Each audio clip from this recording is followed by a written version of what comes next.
जिसके अंतर्गत हम राजस्थान के नामकरण, स्थिति, अक्षांशीय देशांतरीय विस्तार, जिलों संभाग का गठन आदि के बारे में सामान्य परिचय के रूप में हम राजस्थान की महत्वपूर्ण विषय वस्तु को देखेंगे। मेरा नाम है विनोद कुमार। उम्मीद करता हूँ आप सभी अच्छे होंगे। तो शुरू करते हैं आज का टॉपिक, राजस्थान एक सामान्य परिचय। राजस्थान सामान्य परिचय।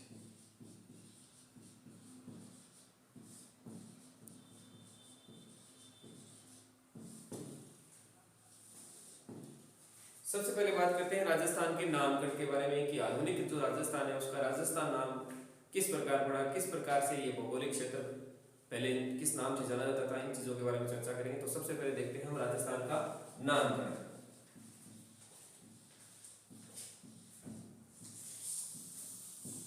दोस्तों हम सबसे पहले बात करें राजस्थान शब्द का जो अप्रत्यक्ष रूप से जो सर्वप्रथम उल्लेख है राजस्थान के रूप में वो गोसुंडी शिलालेख में किया गया है। गोसुंडी जो शिलालेख है वो 532 ईसा पूर्व का शिलालेख है जो चित्तौड़गढ़ जिले में पाया गया। तो सर्वप्रथम राजस्थान जो शब्द है राजस्थान के अप्रत्यक्ष रूप में मिलता है, राजस्थान शब्द वो कहाँ मिलता है? गोसुंडी शिलालेख। गोसुंडी शिलालेख और गोसुंडी शिलालेख जो कि 532 ईसा पूर्व का है, यह पाया गया है चित्तौड़गढ़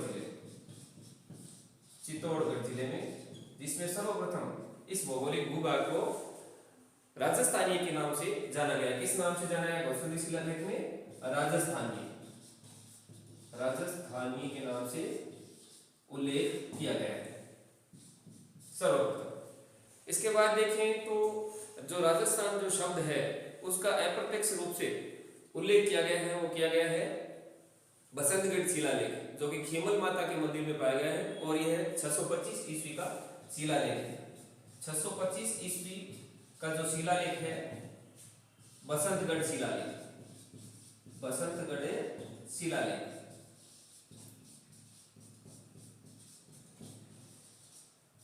और दोस्तों कहां पाया ये? खीमल माता मंदिर सिरोही। खीमल माता मंदिर सिरोही।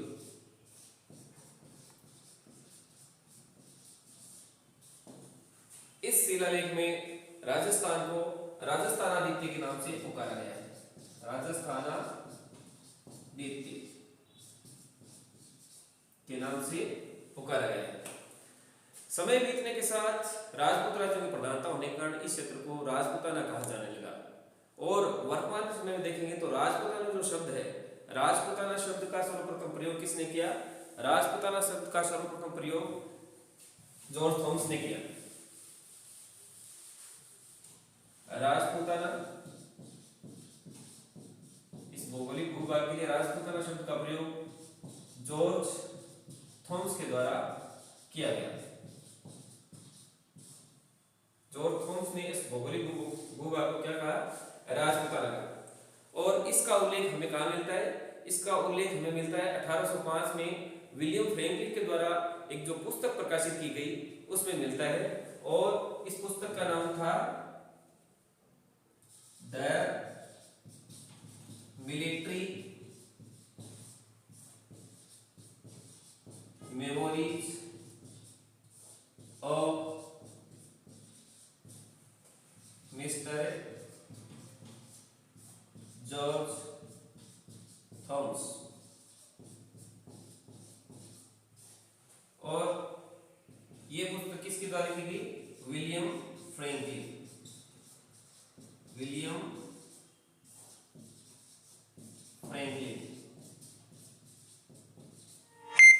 इस पुस्तक में राजस्थान को राजपूताना के नाम से जाना गया है। और इसके पश्चात राजस्थान के लिए प्रत्यक्ष रूप से राजस्थान या राजस्थान के रूप में जो उल्लेख किया है वो कर्नल जेम्स टोड ने किया है। और कर्नल जेम्स टोड ने अपनी एक पुस्तक जो कि 1829 में प्रकाशित हुई थी, उस पुस्तक में राजस्थान जो है भौगोलिक भूभाग, इसके लिए राजस्थान या राजस्थान इस शब्द का प्रयोग किया है। किसने किया है? Colonel James Tod. Colonel James Tod ने इस भौगोलिक भूभाग के लिए राजस्थान या राजस्थान शब्द का प्रयोग किया है। और कहां किया है? इनकी एक पुस्तक है एनालस and antiquities of Rajasthan. एनालस and antiquities of Rajasthan. इस पुस्तक में कर्नल जेम्स टोड ने राजस्थान के लिए राजस्थान या राजस्थान शब्द का प्रयोग किया है। और इस पुस्तक का एक अन्य नाम भी है। अन्य नाम क्या है इसका? इस पुस्तक का अन्य नाम है central and western Rajput state of India. Central and western Rajput state of India. ये एनालिसिस और एंटिक्विटीज ऑफ राजस्थान जो पुस्तक है उसका नाम है central and western Rajput state of India. वर्तमान प्रसंग में देखें तो राजस्थान जो शब्द है, राजस्थान का जो भौगोलिक भूभाग है, इसको राजस्थान नाम से मान्यता कर दी गई। तो संवैधानिक मान्यता से राजस्थान नाम से इसके एकीकरण के दौरान 26 जनवरी 1950 जिस दिन की हमारा संविधान लागू हुआ था, तो 26 जनवरी 1950 को जो राजस्थान शब्द है या राजस्थान नाम है उसे संवैधानिक मान्यता दी गई। संवैधानिक मान्यता दी गई। कब दी गई? 26 जनवरी 1950 को जो राजस्थान शब्द है उसको संवैधानिक मान्यता दी गई कि इस भौगोलिक भूभाग का नाम राजस्थान होगा। अगर दोस्तों हम वर्तमान समय में देखें तो इसकी संवैधानिक मान्यता कब दी गई है? 26 जनवरी 1950।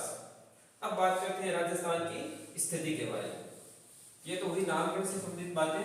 और अब राजस्थान के जो स्थिति है वो किस प्रकार से है, ये भारत के किस भूभाग में स्थित है।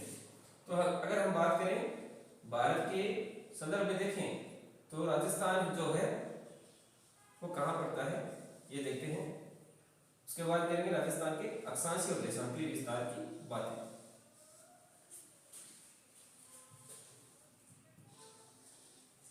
तो राजस्थान देश के इस भूभाग में स्थित है, ये देखिए। अर्थात हम कह सकते हैं राजस्थान भारत के उत्तर पश्चिम दिशा में स्थित है। कौन सी दिशा में स्थित है? उत्तर पश्चिम दिशा में स्थित है। और यह उत्तर पश्चिम दिशा में स्थित जो राज्य है वह भौगोलिक दृष्टि से राजस्थान भारत का सबसे बड़ा राज्य है। भारत का सबसे बड़ा राज्य, सबसे बड़ा राज्य वर्तमान में कौन सा है? राजस्थान। और जो राजस्थान राज्य है वह भारत का क्षेत्रफल की दृष्टि से सबसे बड़ा राज्य कब बना? यह सबसे बड़ा राज्य बना नवंबर 2000 से। नवंबर 2000 से। तब तक भारत का सबसे बड़ा जो राज्य है भौगोलिक दृष्टि से वो कौन सा था? मध्य प्रदेश। तो ये सबसे बड़ा राज्य कैसे बना? 3 नए राज्यों का गठन नवंबर 2000 में किया गया। नवंबर 2000 में 3 नए राज्यों का गठन किया गया। उन 3 नए राज्यों के गठन के बाद जो राजस्थान है वो भौगोलिक दृष्टि से भारत का सबसे बड़ा राज्य बन गया। और इन 3 नए राज्य थे वो कौन कौन से थे? 1 नवंबर सन 2000 को छत्तीसगढ़ नाम से एक नया राज्य गठित किया गया। और ये किस स्टेट से किया गया? मध्य प्रदेश। ये भारत का, तब तक भारत में कितने राज्य थे? 25 राज्य थे। यहां तक भारत में नवंबर 2000 तक 25 राज्य थे। और ये भारत का कौन सा राज्य था? ये 26वां राज्य था। 26वां राज्य। तत्पश्चात 27वां राज्य। 27वां राज्य कौन सा गठित किया गया? 27वां राज्य गठित किया गया 9 नवंबर सन 2000 को। और ये राज्य कौन सा था? ये राज्य था उत्तरांचल। उत्तरांचल, जिसको सन 2007 से उत्तराखंड के नाम से भी जाना जाता है। उत्तराखंड वर्तमान में से उत्तराखंड के नाम से जाना जाता है। यह भारत का 27वां राज्य था। इसके पश्चात 15 नवंबर सन 2000 को एक और राज्य का गठन किया गया, जिसका नाम था झारखंड। और ये जो झारखंड राज्य था वह बिहार से पृथक करके बनाया गया। बिहार से पृथक करके बनाया गया था। ये कौन से क्रम का राज्य था? ये 28वां राज्य, 28वां राज्य था। और इसके बाद अगर हम देखें तो 29वें राज्य का भी गठन कर दिया गया है। और 29वां राज्य कौन सा है? 29वां राज्य है तेलंगाना। और इसका गठन कब किया गया? 2 जून 2014। 2 जून 2014 तेलंगाना को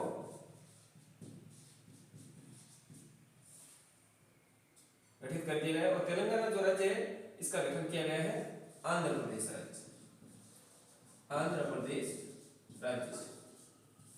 इस प्रकार हम कह सकते हैं वर्तमान में जो राज्य है वो 29 थे, लेकिन एक अधिसूचना जारी करके केंद्र सरकार द्वारा एक अधिसूचना जारी की गई 5 अगस्त 2019 को। और जम्मू कश्मीर जो राज्य था, जम्मू कश्मीर जो राज्य था उसकी राज्य के रूप में मान्यता समाप्त कर दी गई 5 अगस्त 2019। जम्मू कश्मीर की राज्य के रूप में मान्यता समाप्त कर दी गई है। और अब इसे केंद्र शासित प्रदेश का दर्जा दिया गया है। तो वर्तमान में हम देखें तो भारत में राज्यों की संख्या कितनी है? वर्तमान समय में भारत में राज्यों की संख्या रह जाती है 28। और इन 28 राज्यों में क्षेत्रफल की दृष्टि से देखा जाए तो सबसे बड़ा राज्य कौन सा है? राजस्थान। कट प्रदेश की होंगे? हाँ, कट ठीक। अब देखते हैं हम राजस्थान का अक्षांशीय और देशांतीय विस्तार। तो पहले देखते हैं अक्षांशीय विस्तार।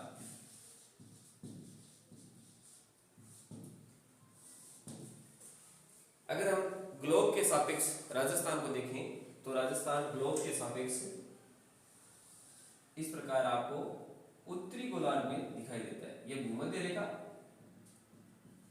और यह राजस्थान की स्थिति दिखाई दी है, यह दिखाई देती है उत्तरी गोलार्ध में। तो इस भूमध्य रेखा के जो ऊपर का भूभाग है सारा उत्तरी गोलार्ध में, जहां जितने भी अक्षांश आएंगे इन अक्षांशों को हम उत्तरी अक्षांश के नाम से जानेंगे। इस भूभाग में पड़ने वाले सारे क्षेत्र ही उत्तरी अक्षांशों के अंतर्गत विस्तृत हैं। तो राजस्थान के अक्षांशीय विस्तार की बात करें तो राजस्थान का जो अक्षांशीय विस्तार है वह 23 डिग्री 3 मिनट उत्तरी अक्षांश से 30 डिग्री 12 मिनट उत्तरी अक्षांश के मध्य विस्तृत है। अर्थात हम कह सकते हैं ये जो राजस्थान है,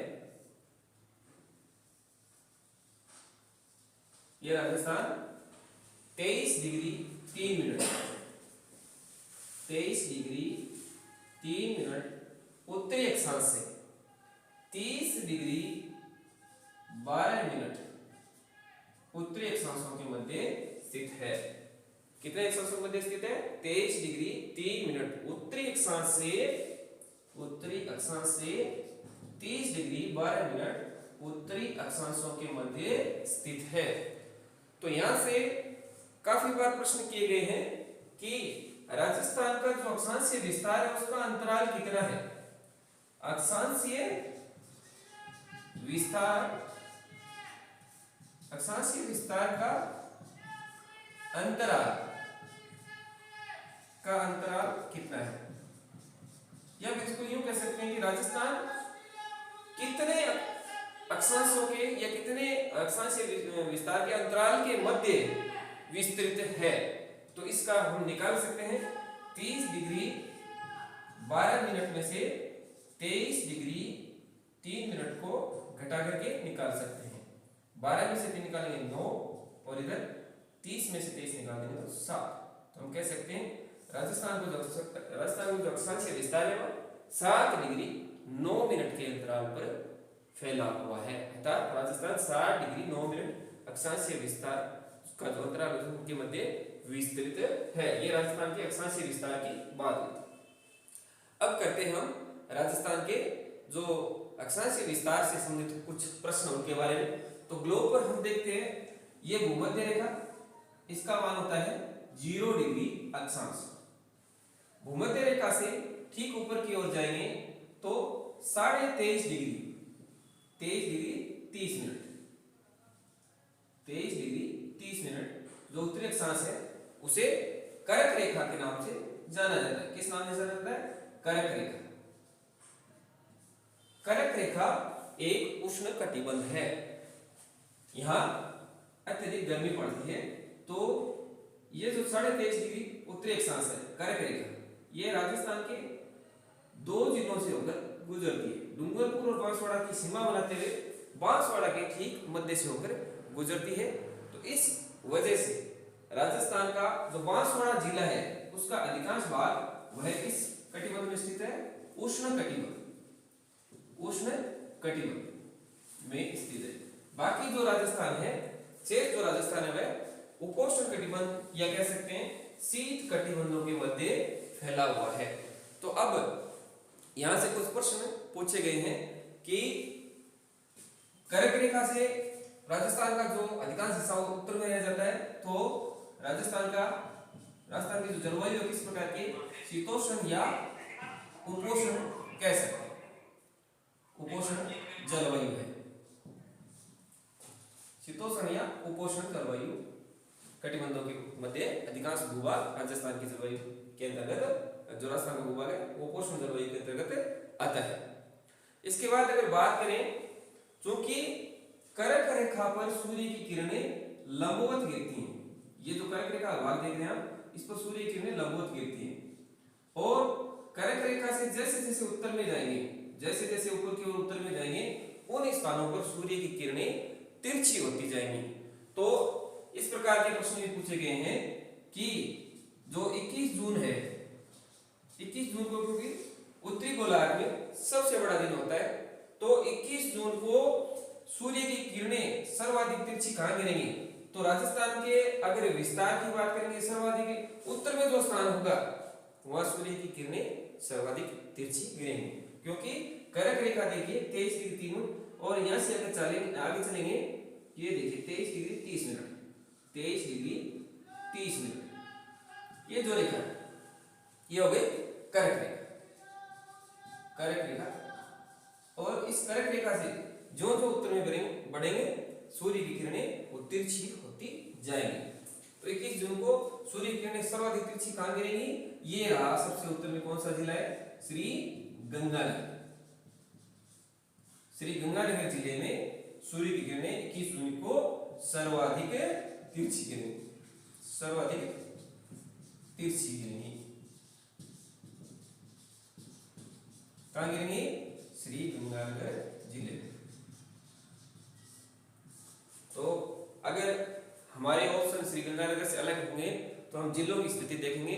जो जिला सर्वाधिक उत्तर में होगा वहां सूर्य किरणें सर्वाधिक तिरछी गिरेंगे।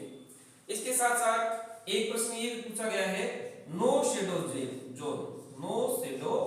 जोन अर्थात जहां छाया नहीं बनती है, ऐसा क्षेत्र कौन सा होता है? तो ऐसा क्षेत्र कौन सा होता है? 21 जून को कर्क रेखा पर दोपहर में जो सूर्य की किरणें लंबवत गिरती हैं, ये क्षेत्र है वो कौन सा माना गया है? नो शेडो जोन माना गया है। इसके साथ साथ प्रश्न पूछा गया है, ये जो कर्क रेखा है, इस कर्क रेखा की राजस्थान में लंबाई कितनी है? कर्क रेखा की राजस्थान में लंबाई कितनी है? तो कर्क रेखा की लंबाई की बात करें तो राजस्थान में कर्क रेखा की लंबाई है 26 किलोमीटर। कितनी है? 26 किलोमीटर। ये राजस्थान में कर्क रेखा की लंबाई है। इसके साथ साथ राजस्थान के जो सबसे मध्यवर्ती अक्षांश की बात करें तो राजस्थान का सबसे मध्यवर्ती जो अक्षांश है वो कितना है? 27 डिग्री उत्तरी अक्षांश। कौन सा है? 27 डिग्री उत्तरी अक्षांश, ये राजस्थान का मध्यवर्ती अक्षांश है। अब बात करते हैं राजस्थान के देशांतरीय विस्तार।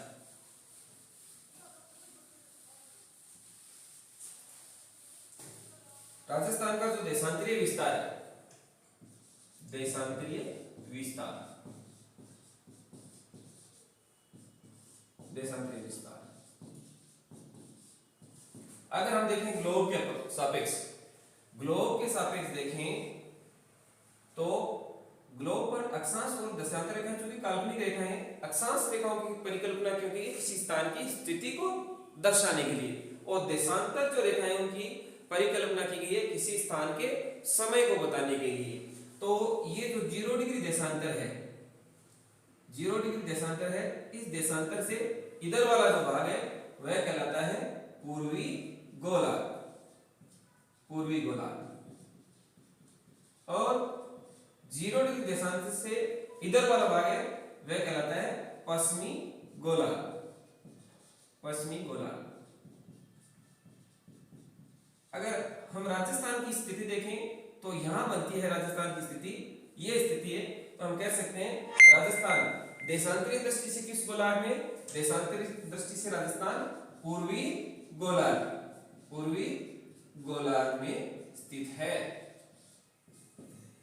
और पूर्वी गोलार्ध में राजस्थान का विस्तार किस प्रकार से, अगर हम पूर्वी गोलार्ध में राजस्थान के विस्तार की बात करें तो देखिए राजस्थान में पूर्वी गोलार्ध का विस्तार कैसे है, किस प्रकार से पूर्वी गोलार्ध में विस्तृत है राजस्थान। इसकी हम अगर हम बात करें तो देखिए राजस्थान का जो विस्तार है वह विस्तार 69 डिग्री 30 मिनट, देशांतरीय जो विस्तार है 69 डिग्री 30 मिनट पूर्वी देशांतर से